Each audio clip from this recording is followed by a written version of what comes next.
Hello,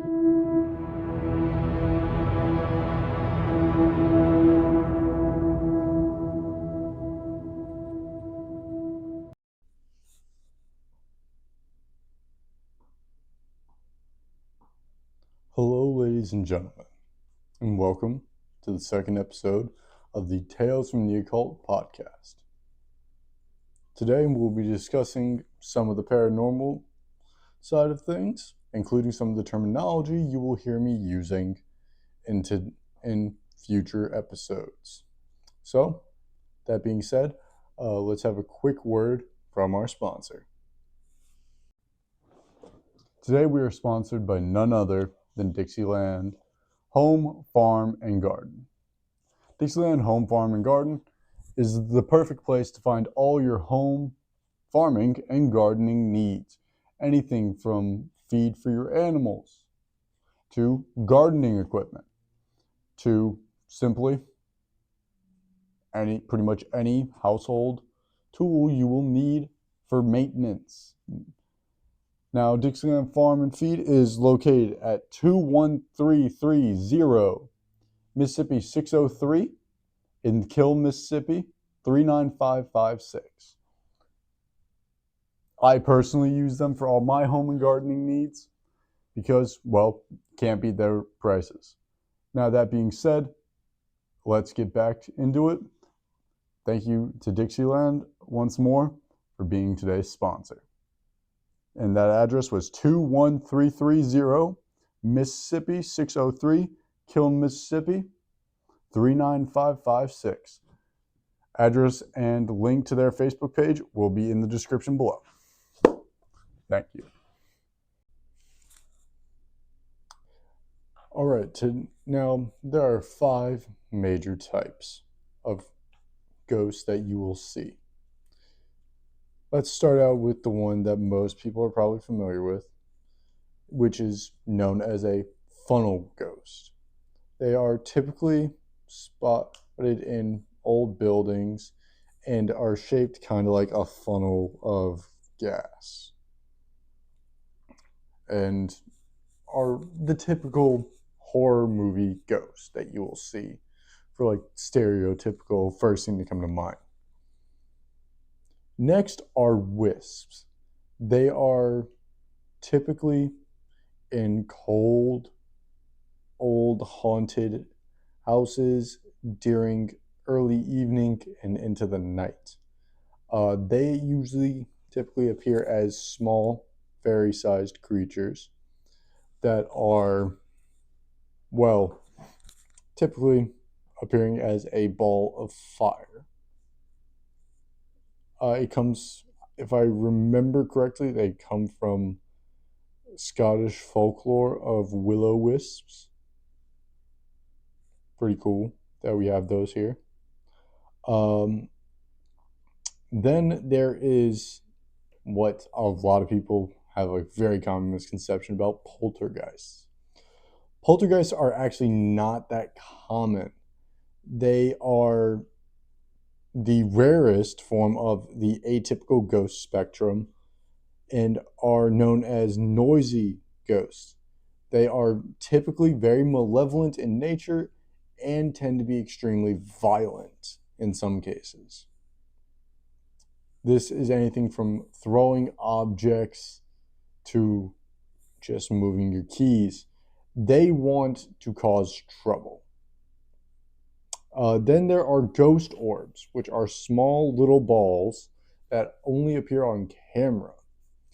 These little creatures actually are typically blue or white and appear in a sphere on just digital cameras.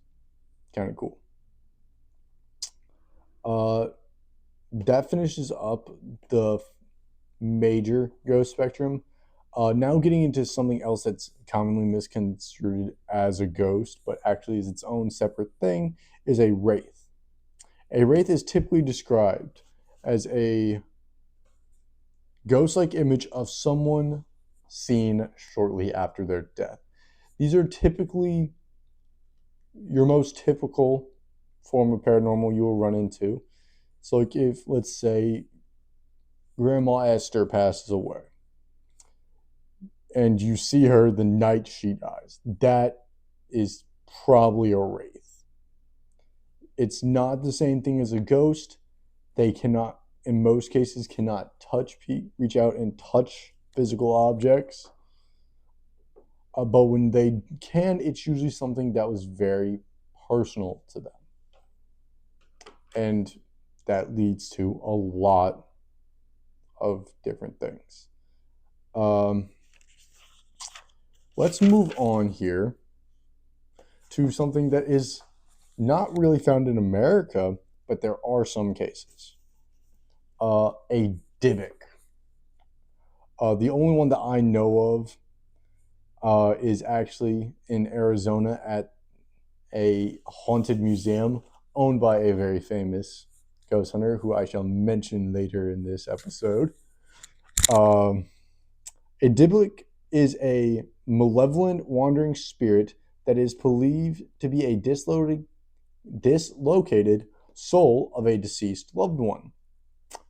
The only way that I know of that you can appease a Dybbuk is by leaving it a clump of your hair or leaving it money.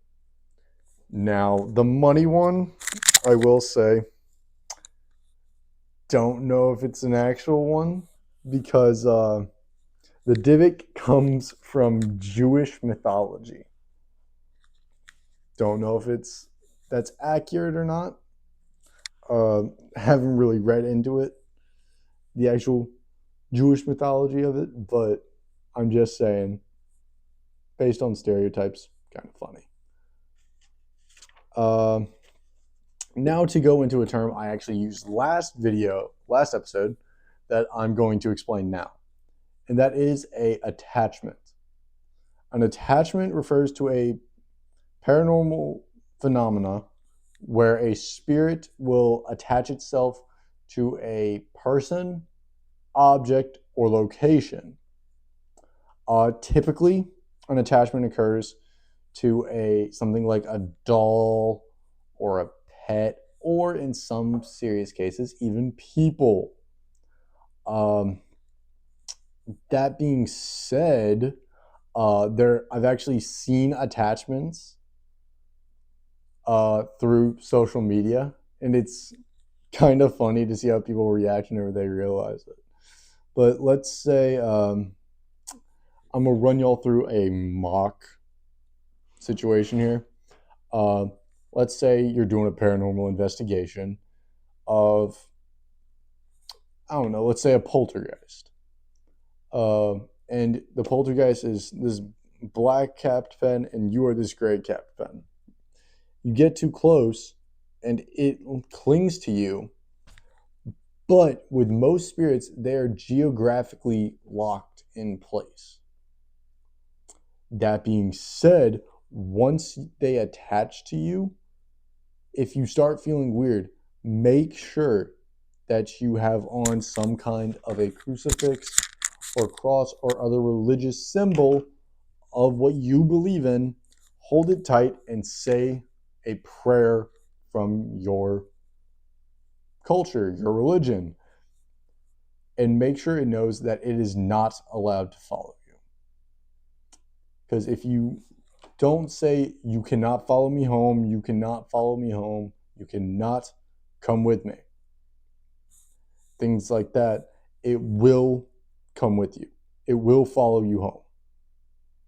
Now, I'm not saying this to scare people out of doing it, because it can be a lot of fun to do it, especially if you're with friends.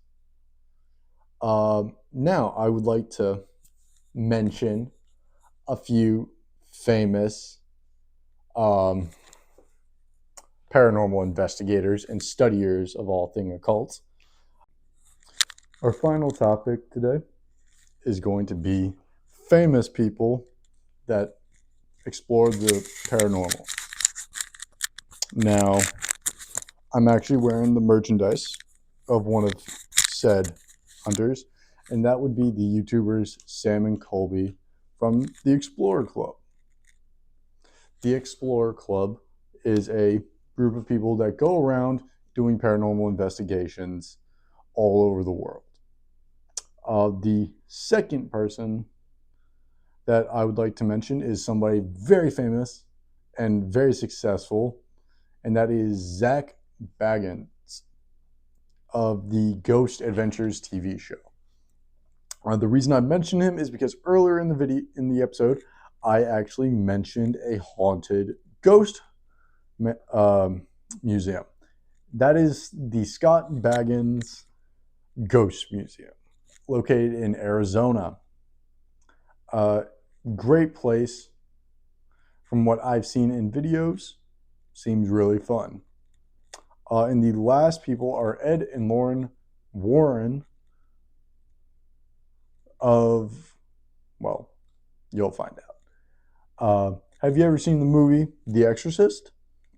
Well, the exorcists that come in that movie franchise is actually Ed and Lorraine Warren. They are two psychic mediums that are actually married and actually said that they have never felt something that terrible after that day. And the chair that one of them sat in, the rocking chair, is known as Lucifer's rocking chair now, or the Devil's rocking chair, and is actually located at Zak Bagans' Ghost Museum. Well, with that being said, thank you guys for watching. Thank you to Dixieland once again. And y'all have a great evening and safe travels.